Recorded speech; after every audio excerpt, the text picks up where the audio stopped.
Shalom. దేవుని పరిశుద్ధ నామానికి మహిమ కలుగును గాక. మన ప్రభువును రక్షకుడైన యేసుక్రీస్తు యెషువా మెస్సీ నామములో ఆత్మీయులైన మీ అందరికీ నా హృదయపూర్వక వందనాలు, ఉదయకాలపు శుభాలు తెలియజేస్తున్నాను. దేవాతి దేవుడు గడిచిన దినమంతా ఆయన సజీవమైన రెక్కల చాటున మనందరినీ కాచి కాపాడి భద్రపరిచి మరొక నూతన దినములోనికి నడిపించినందుకే దేవాతి దేవునికి కృతజ్ఞతాస్తుతులు చెల్లిస్తున్నాను. అపోస్తల కార్యములు 1వ అధ్యాయము 8వ వచనంలో ఈ విధంగా వ్రాయబడి ఉంది. అయినను పరిశుద్ధాత్మ మీ మీదికి వచ్చినప్పుడు మీరు శక్తి నొందెదరు, కనుక మీరు యెరూషలేములోను యూదయ సమరయ దేశముల అంతటను బూదిగంతముల వరకు నాకు సాక్షులై ఉందరని వారితో చెప్పాను.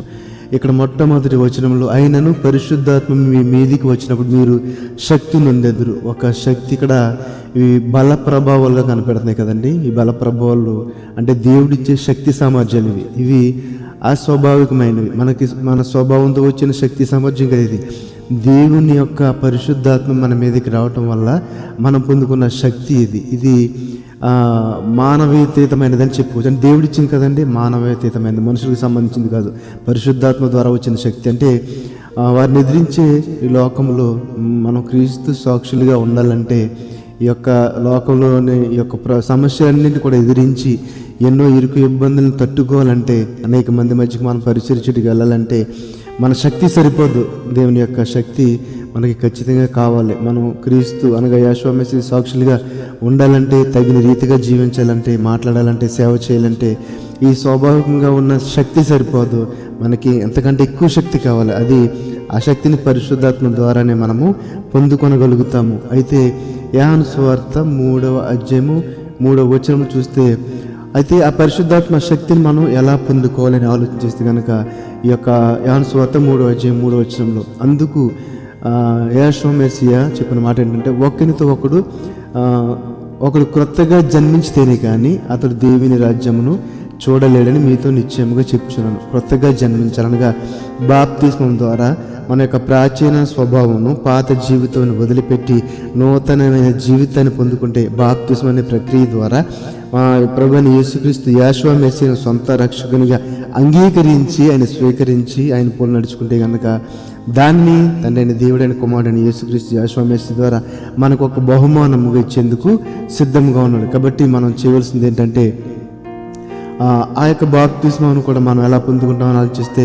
5వ వచనంలో కనిపిస్తుంది. యోహాను సువార్త 3వ అధ్యాయం 5వ వచనం.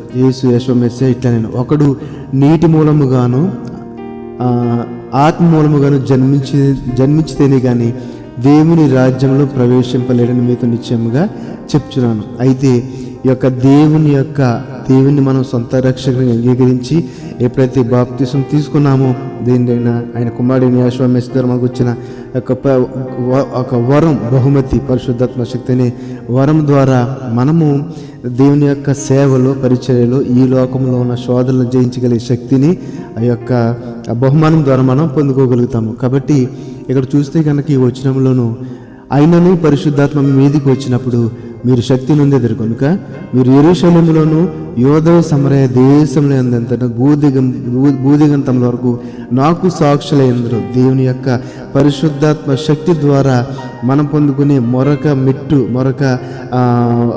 ఇంకో స్టేజ్ ఏంటంటే ఆయనకి సాక్షులుగా ఉంటాం. మనం ఆయనకి సాక్షులు కనుక ఆయన తరపున ప్రజలకు ఆ సువార్తను పరిచయం చేస్తూ, ఆయన తరపున అనేక మందికి ఒక రక్షణ అందిస్తూ, స్వస్థపరుస్తూ ఈ యొక్క కార్యక్రమంలో కూడా మనం శక్తితో, బలంతో మనం పాలు పొందగలుగుతాం. ఎలాగంటే ఆ యొక్క ఇప్పుడు చదువు కదండి, పరిశుద్ధాత్మ మీదకి వచ్చిన మీరు శక్తి నొందెదరు. అది ఇది మానవీయత శక్తి అని, స్వాభావికమైన మానవులకు సంబంధించిన స్వాభావికమైనది కాదని మనం చెప్పుకున్నాము. ఎందుకంటే స్వాభావికమైన శక్తి మానవులకు సహజంగా వస్తుంది. కానీ తండ్రి అయిన దేవుడు, ఆయన కుమారుడు యేసుక్రీస్తు యెషువా మెస్సీ ద్వారా మనకి ఇస్తున్న ఆ యొక్క పరిశుద్ధాత్మ శక్తి ద్వారా మనం ఆయనకి సాక్షులుగా ఉండగలుగుతాము. ఆయన పోలు నడుచుకుని ఈ లోకంలో అనేక మందికి యొక్క రాజ్య స్వాతంత్రం ప్రకటించే వారం ఉంటాం. కాబట్టి మరి ఎవరైతే ఈ యొక్క బాప్తిసం పొంది యెషువా మెస్సీని సొంత రక్షకునిగా అంగీకరించారో అందరూ కూడా ఈ యొక్క పరిశుద్ధాత్మ శక్తిని పొందుకునగలిగే స్థితిలోకి రావాలని, ఆయనను పూర్ణ హృదయంతో, పూర్ణ బలంతో, పూర్ణ శక్తితో